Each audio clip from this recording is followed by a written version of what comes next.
Welcome to syllabus academy. എന്റെ പേര് Irfan P Manu. ഇന്ന് നമ്മൾ ചർച്ച ചെയ്യാൻ പോകുന്നത് 2022 കേട്ടറ്റ് കാറ്റഗറി 3 ഫിസിക്കൽ സയൻസിന്റെ കുറച്ച് ചോദ്യങ്ങളും അതിനോടനുബന്ധിച്ചുള്ള വസ്തുതകളുമാണ്. എല്ലാവർക്കും ക്ലാസ്സിലേക്ക് സ്വാഗതം.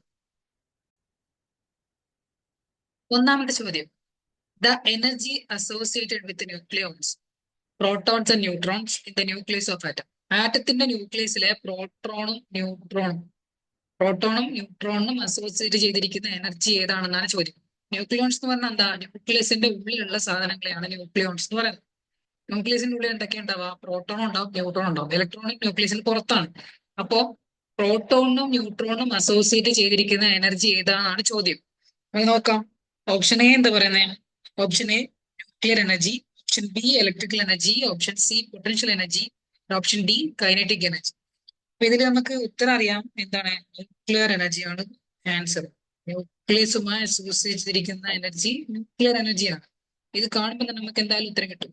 ഇവിടെ അടുത്ത് നമുക്ക് നോക്കാം ഇലക്ട്രിക്കൽ എനർജി. എങ്ങനെയാണ് ഇലക്ട്രിക്കൽ എനർജി ഉണ്ടാവുക? ഇലക്ട്രിക്കൽ എനർജി ആര് തമ്മിലാണ് ഉണ്ടാവുക? ഇലക്ട്രിക്കൽ എനർജി ഇലക്ട്രിക് ചാർജസ് തമ്മിലാണ് ഇലക്ട്രിക്കൽ എനർജി ഉണ്ടാവുക. ഇനി അടുത്ത എന്താണ്? Potential energy. എങ്ങനെയാണ് ഒരു വസ്തുവിന് പൊട്ടൻഷ്യൽ എനർജി കിട്ടുക? പൊട്ടൻഷ്യൽ എനർജി വസ്തുവിന്റെ പൊസിഷനുമായി ബന്ധപ്പെട്ടാണ്, അതായത് വസ്തുവിന്റെ സ്ഥാനവുമായി ബന്ധപ്പെട്ടാണ് പൊട്ടൻഷ്യൽ എനർജി ഇരിക്കുന്നത്. അതിന് ന്യൂക്ലിയസുമായി യാതൊരു ബന്ധവുമില്ല. ഇനി നാലാമത്തെ എന്താ പറയുന്നത്? Kinetic energy.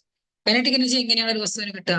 ഒരു വസ്തു ചലിക്കുമ്പോൾ ആ വസ്തുവിന് ഉണ്ടാകുന്ന ബലമാണെന്ത്? കൈനറ്റിക് എനർജി അല്ലെങ്കിൽ ഗതികോർജം എന്ന് പറയുന്നത്. ഇത് വസ്തുവിന്റെ മോഷനുമായി ബന്ധപ്പെട്ടാണ് ഇരിക്കുന്നത്. അപ്പൊ ബി, സി, ഡി തെറ്റാണ്. ഓപ്ഷൻ എ ആണ് ശരിയായ ഉത്തരം.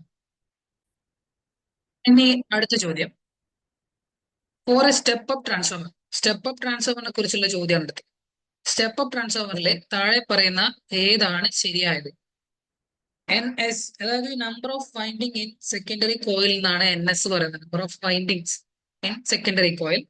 ഇനി NP എന്താ? Number of windings in primary coil. ഇനി VS എന്താ? Voltage in secondary coil. VP എന്താ? Voltage in primary coil. അതാണ് ഈ കൊടുത്തിരിക്കുന്നത്. ഇതിൽ സ്റ്റെപ്പ് അപ്പ് ട്രാൻസ്ഫോമറിന് അനുയോജ്യമായ ഓപ്ഷൻസ് കണ്ടെത്താനാണ് നമ്മളോട് പറഞ്ഞിരിക്കുന്നത്. എന്തിനാണ് നമ്മൾ ട്രാൻസ്ഫോമേഴ്സ് യൂസ് ചെയ്യുക? ട്രാൻസ്ഫോമേഴ്സ് എന്ന് പറഞ്ഞു കഴിഞ്ഞാല്, അതായത് ഒരു AC കറണ്ടിന്റെ പവറിൽ വ്യത്യാസം വരുത്താതെ അതിന്റെ വോൾട്ടേജ് ഉയർത്താനോ താഴ്ത്താനോ, വോൾട്ടേജ് ഇൻക്രീസ് ചെയ്യാനോ ഡിക്രീസ് ചെയ്യാനോ യൂസ് ചെയ്യുന്ന ഒരു ഡിവൈസ് ആണ് ട്രാൻസ്ഫോമർ എന്ന് പറയുന്നത്.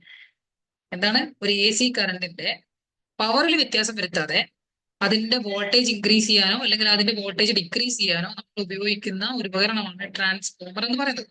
ട്രാൻസ്ഫോമർ രണ്ട് തരത്തിലുണ്ട്. എന്തൊക്കെയാ? ഒന്ന് സ്റ്റെപ്പ് അപ്പ് ട്രാൻസ്ഫോമർ ഉണ്ട്, സ്റ്റെപ്പ് ഡൗൺ ട്രാൻസ്ഫോമർ ഉണ്ട്.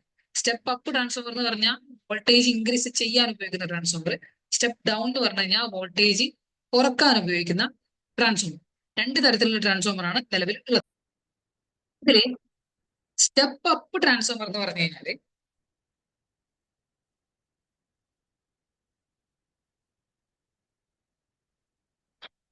പ്രൈമറി കോയിലുള്ള ചുറ്റുകളുടെ എണ്ണത്തിനേക്കാളും സെക്കൻഡറി കോയിലുകളുടെ എണ്ണത്തിനായിരിക്കും കൂടുതൽ.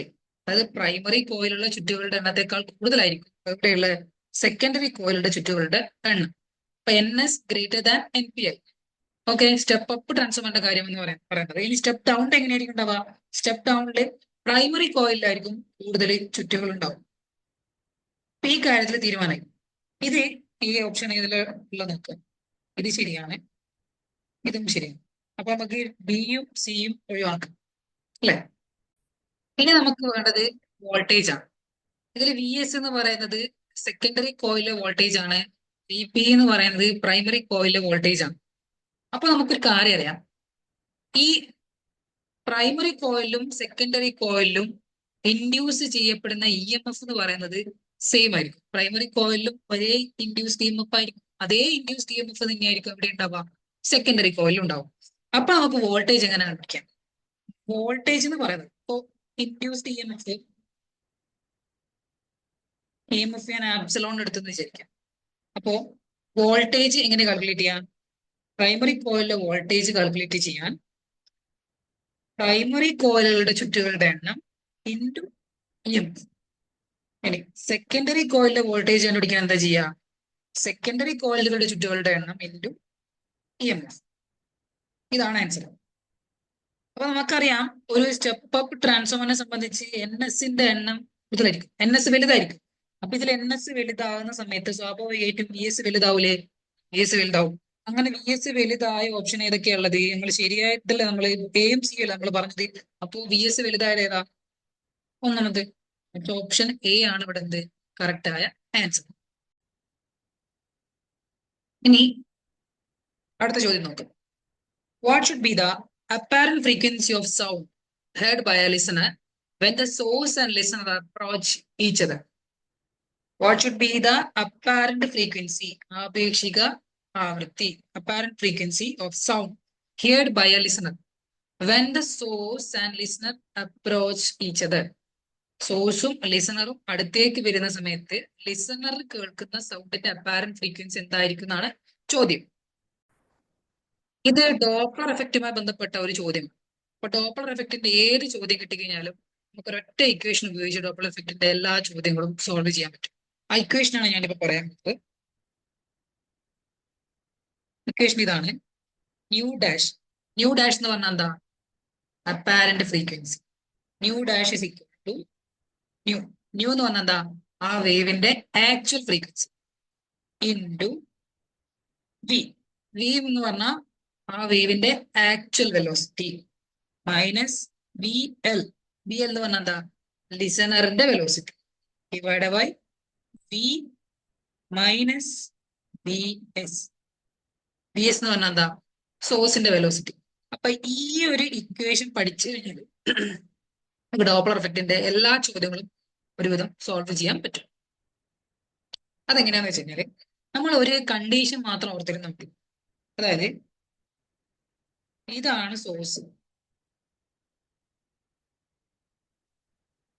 ഇതാണ് സോഴ്സിൽ നിന്ന് വരുന്ന സൗണ്ട്. സോഴ്സിന് ലെഫ്റ്റിലേക്ക് മൂവ് ചെയ്യാൻ പറ്റും, റൈറ്റിലേക്ക് മൂവ് ചെയ്യാൻ പറ്റും. ഇതാണ് ലിസണർ. ലിസണറിനും റൈറ്റിലേക്ക് മൂവ് ചെയ്യാൻ പറ്റും, ലെഫ്റ്റിലേക്ക് മൂവ് ചെയ്യാൻ പറ്റും. അപ്പൊ നമ്മൾ ഇവിടെ ഒരു കൺവെൻഷൻ എടുക്കണം. ലെഫ്റ്റിലേക്ക് മൂവ് ചെയ്യുന്ന സമയത്ത് നമ്മൾ നെഗറ്റീവും റൈറ്റിലേക്ക് മൂവ് ചെയ്യുന്ന സമയത്ത് നമ്മൾ പോസിറ്റീവും കൊടുക്കുകയാണെന്ന് കരുതുക. ഇതിങ്ങനെ കൊടുക്കണം നിർബന്ധമൊന്നുമില്ല. ഇനിയിപ്പോ ലെഫ്റ്റിലേക്ക് പോകുന്നത് നിങ്ങൾക്ക് പോസിറ്റീവ് കൊടുക്കണമെന്നുണ്ടെങ്കിൽ പോസിറ്റീവ് കൊടുക്കാം. പക്ഷെ അത് ആർക്കും ബാധകമാക്കണം. ഇപ്പൊ സോഴ്സ് ലെഫ്റ്റിലേക്ക് പോകുമ്പോൾ നെഗറ്റീവും ലിസണർ ലെഫ്റ്റിലേക്ക് പോകുമ്പോൾ പോസിറ്റീവും അങ്ങനെ കൊടുക്കാൻ പറ്റില്ല. രണ്ടുപേരും ലെഫ്റ്റിലേക്ക് പോകുന്ന സമയത്ത് ഒരേ സൈൻ ആയിരിക്കണം കൊടുക്കുന്നത്. ലിസണർ ലെഫ്റ്റിലേക്ക് പോകുന്ന സമയത്ത് നമ്മളിവിടെ നെഗറ്റീവ് കൊടുത്തു, ലിസണർ റൈറ്റിലേക്ക് പോകുന്ന സമയത്ത് നമ്മളിവിടെ പോസിറ്റീവ് കൊടുത്തു. ഇനി നമ്മളെ കണ്ടീഷൻ എന്താ ഇവിടെ പറഞ്ഞിരിക്കുന്നത്? When the source and listener approaches each other. രണ്ടുപേരും അടുത്തടുത്ത് വരുന്ന സമയത്ത് അപ്പാരന്റ് ഫ്രീക്വൻസി എന്തായിരിക്കുന്നതാണ് ചോദ്യം. ഓക്കെ, അപ്പോ സോഴ്സ് ലിസണറിന്റെ അടുത്തേക്കും ലിസണർ സോഴ്സിന്റെ അടുത്തേക്കും മൂവ് ചെയ്യാണ്. അപ്പൊ നമുക്ക് ഇക്വേഷൻ എങ്ങനെ മാറാൻ നോക്കാം. ന്യൂ ബാർ ഇസ് ന്യൂ ഇൻപു വി അങ്ങനെ തന്നെ ഉണ്ടാവും മൈനസ് ലിസണർ എങ്ങോട്ടേക്കാ മൂവ് ചെയ്യുന്നത്? ലിസണർ ലെഫ്റ്റിലേക്കാണ് മൂവ് ചെയ്യുന്നത്. ലിസണർ ലെഫ്റ്റിലേക്ക് മൂവ് ചെയ്യുന്ന സമയത്ത് ലിസണറിന്റെ വെലോസിറ്റി എന്താവും? നെഗറ്റീവ് ആവും. ഇവിടെ നെഗറ്റീവ് സൈൻ അല്ലേ കൊടുത്തത് കൺവെൻഷൻ പ്രകാരം. ഇനി ഡിനോമിനേറ്ററിൽ എന്താവും? Minus VS. സോഴ്സ് റൈറ്റിലേക്കാണ് മൂവ് ചെയ്യുന്നത്. സോഴ്സ് റൈറ്റിലേക്ക് മൂവ് ചെയ്യുന്ന സമയത്ത് സോഴ്സിന്റെ വെലോസിറ്റി പോസിറ്റീവ് തന്നെയാണ്. അപ്പൊ ഇവിടെ പ്ലസ് VS ആയിരുന്നു. അപ്പൊ ഈ ആൻസർ എന്താ വരുക?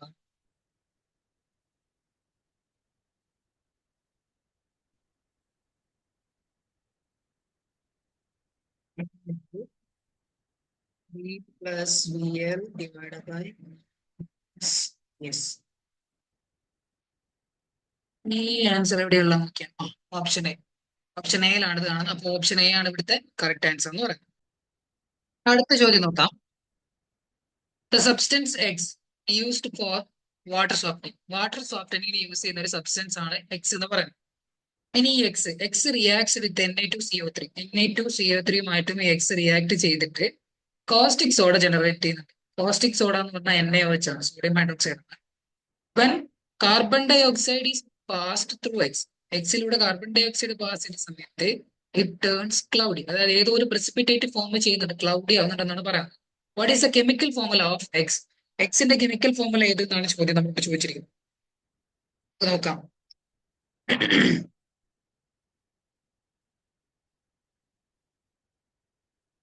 ഒരു substance X used for water softening. ആ വാട്ടർ സോഫ്റ്റനിങ്ങിന് യൂസ് ചെയ്യുന്നത് പറയുന്നത് മാത്രം നമുക്ക് ആ എക്സ് എന്ന് പറയുന്ന സബ്സ്റ്റൻസ് ഏതാണെന്ന് മനസ്സിലാക്കാൻ പറ്റില്ല. കോംപ്ലിക്കേറ്റഡ് ആണ്. പല സബ്സ്റ്റൻസും വാട്ടർ സോഫ്റ്റനിങ്ങിന് യൂസ് ചെയ്യുന്നുണ്ട്.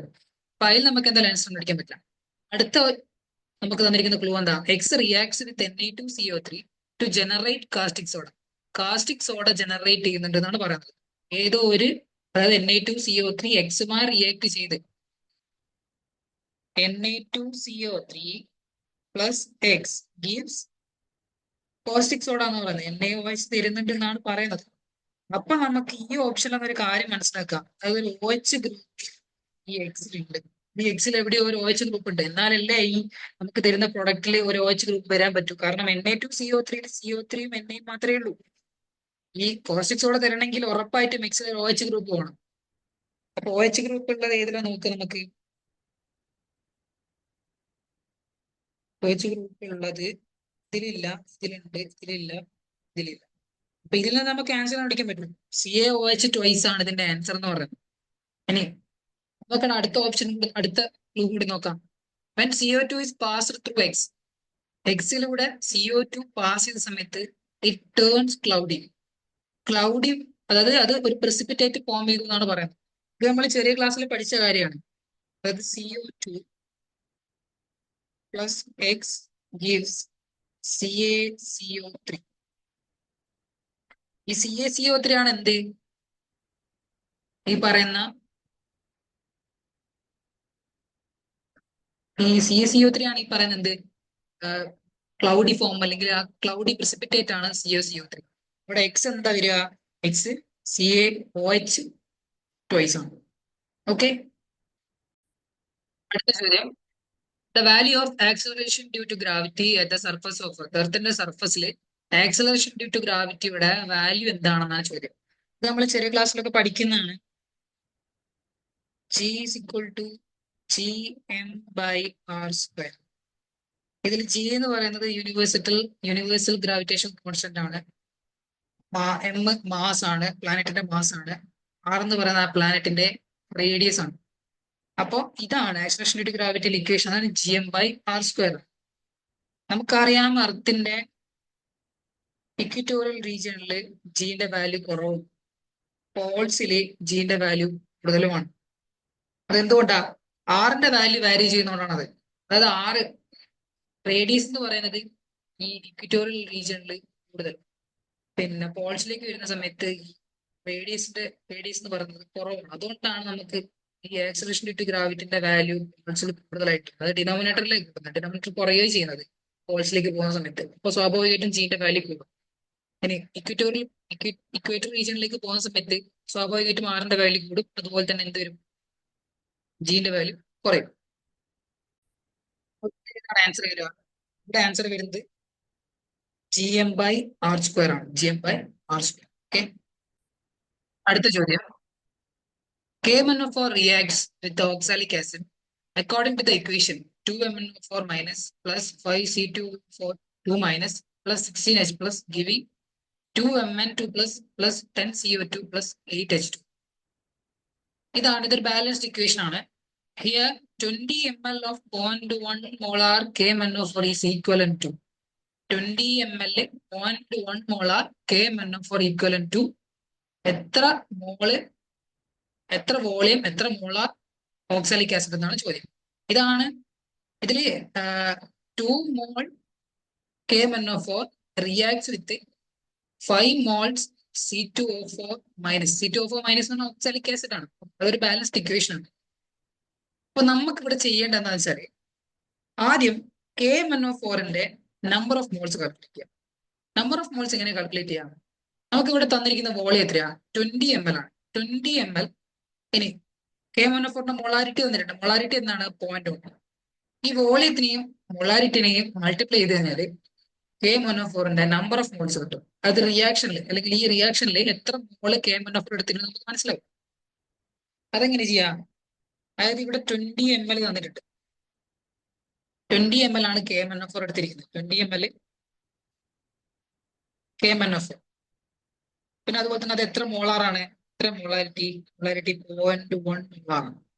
അപ്പൊ ഇതിന്റെ നമ്പർ ഓഫ് മോൾസ് കാൽക്കുലേറ്റ് ചെയ്യാൻ എന്താ ചെയ്യേണ്ടതെന്ന് വെച്ച് കഴിഞ്ഞാല് നമ്പർ ഓഫ് മോൾസ് കാൽക്കുലേറ്റ് ചെയ്യാൻ വോളിയം ഇൻറ്റു മോളാലിറ്റി ചെയ്താൽ മതി.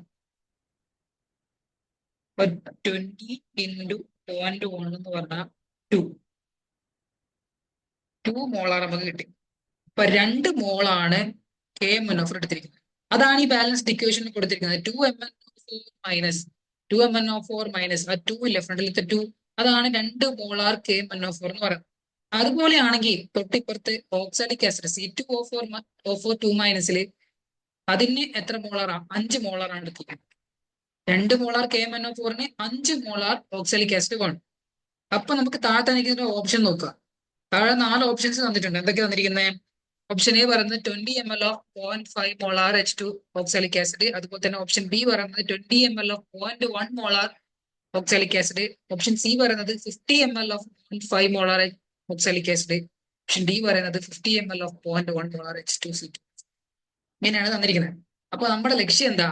ഇവിടെ 2 molar KMnO4 5 molar oxalic acid react ചെയ്ത് 2 മോളാർ നമുക്ക് കിട്ടി. 20 ml പിന്നെ അതിന്റെ മോളാരിറ്റി മൾട്ടിപ്ലൈ ചെയ്ത് കഴിഞ്ഞ സമയത്ത് നമുക്ക് നമ്പർ ഓഫ് മോൾസ് കിട്ടി. എന്തിന്റെ? KMnO4 നമ്പർ ഓഫ് മോൾസ് കിട്ടി. അതുപോലെ തന്നെ ഈ തന്നിരിക്കുന്ന വോളിയവും മൊളാരിറ്റിയും മൾട്ടിപ്ലൈ ചെയ്ത് കഴിഞ്ഞാൽ നമുക്ക് 5 കിട്ടും, അല്ലെങ്കിൽ ഓക്സാലിക് ആസിഡിന്റെ നമ്പർ ഓഫ് മോൾസ് കിട്ടും. അപ്പൊ നമ്മുടെ ലക്ഷ്യം എന്താ? ഈ തന്നിരിക്കുന്നതിൽ ഏത് ഓപ്ഷനാണ് 5 കിട്ടുക നോക്കിക്കഴിഞ്ഞാൽ നമ്മുടെ പരിപാടി കഴിയും. ഇത് നോക്കുക. ഇതില് ഓപ്ഷൻ ഡി നോക്ക്. 50 ml ഓഫ് 0.1 മോളാർ H2CO2 എന്ന് പറയുന്നത്. അതെന്താ കിട്ടുക? 50 into 0.1 which is equal to 5 molar. 5 molar കിട്ടിയില്ലേ? അപ്പൊ ഇതിൽ ഓപ്ഷൻ എന്താ വരിക? ആൻസർ എന്താ വരിക? ഓപ്ഷൻ ഡി ആണ് ആൻസർ. ഓപ്ഷൻ ഡി ആണ് ഇതിലുള്ള ആൻസർ. 50 ml ഓഫ് 0.1 മോളാർ H2CO4ഉം 20 ml of 0.1 molar KMnO4 react ചെയ്തിരിക്കുന്ന ബാലൻസ്ഡ് ഇക്വേഷൻ ആണ് നമ്മൾ തന്നിരിക്കുന്നത്. ഇത് വളരെ സിമ്പിൾ ആണ്. നമുക്ക് ഒരു കോമ്പോണന്റിന്റെ വോളിയവും അതിന്റെ മൊളാരിറ്റി തന്നിട്ടുണ്ടെങ്കിൽ അതിന്റെ നമ്പർ ഓഫ് മോൾസ് കാൽക്കുലേറ്റ് ചെയ്യാം.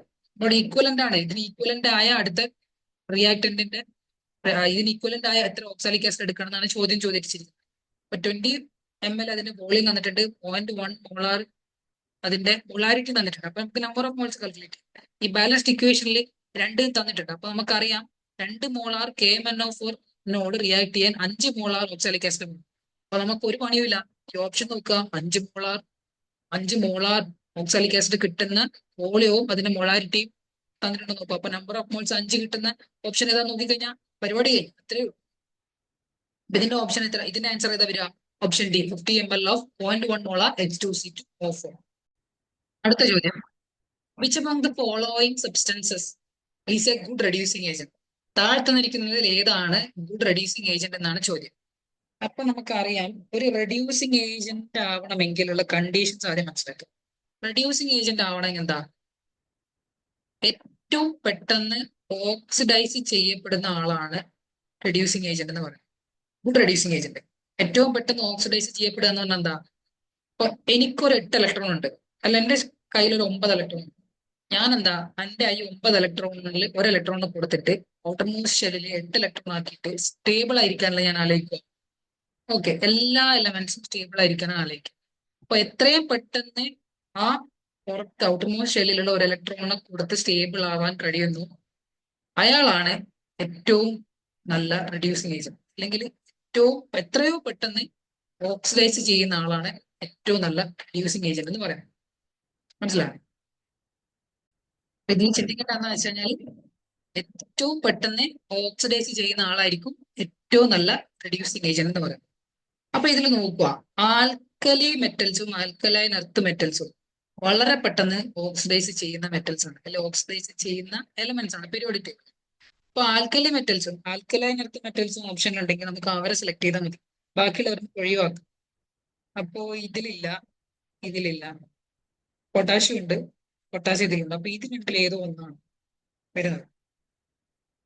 പൊട്ടാസ്യം രണ്ടിലും ഉണ്ട്, KClO ഉണ്ട്, KBr ഉണ്ട്. നമുക്ക് നോക്കാം. KBr ഒരു അയോണിക് കോമ്പൗണ്ട്, അതായത് ഇവിടെ K+